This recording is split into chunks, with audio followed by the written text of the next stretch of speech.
हजारों साल पहले हमारे ऋषियों ने भगवान विष्णु के 10 अवतारों की कथा सुनाई और डार्विन ने एवोल्यूशन थ्योरी दी। दोनों रास्ते अलग, लेकिन समानता अद्भुत।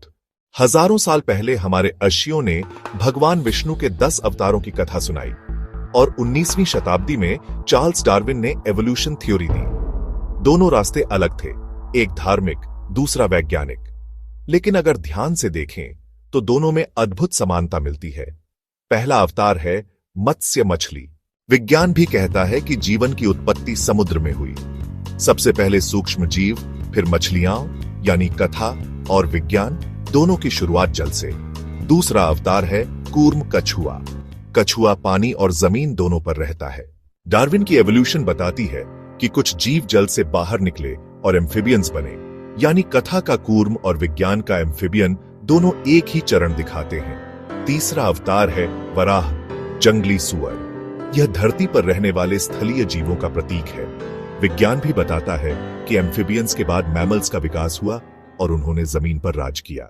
चौथा अवतार है नरसिंह, आधा पशु आधा मानव। एवोल्यूशन में भी ऐसा ही एक चरण था जब प्राइमेट्स यानी बंदर और इंसान के बीच एक मिसिंग लिंक मौजूद था। यहां कथा और विज्ञान लगभग एक ही बात कहते हैं। पांचवां अवतार है वामन बौना मानव। यह प्रारंभिक मनुष्य का प्रतीक है, जिनका कद छोटा था और जीवन बहुत साधारण था।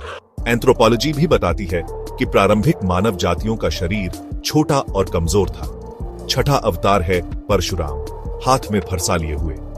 यह उस युग का प्रतीक है जब मानव ने औजार और हथियार बनाना सीखा।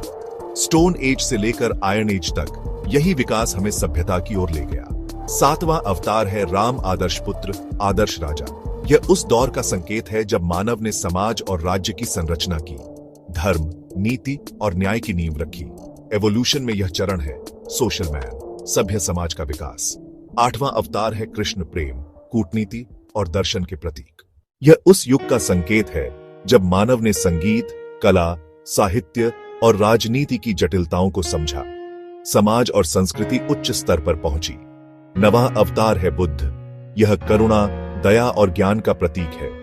यह दर्शाता है कि मनुष्य केवल शरीर और बुद्धि तक सीमित नहीं, बल्कि उसकी आत्मा और चेतना भी विकसित हुई है। और अंत में कल्कि, जो अभी आना बाकी है।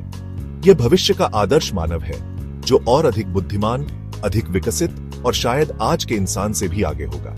विज्ञान भी कहता है कि एवोल्यूशन की प्रक्रिया अभी खत्म नहीं हुई है, यह लगातार जारी है। तो देखा आपने, धर्म की कथा और विज्ञान की खोज दोनों अपने अपने तरीके से हमें यही बताते हैं कि जीवन एक क्रमिक विकास की यात्रा है।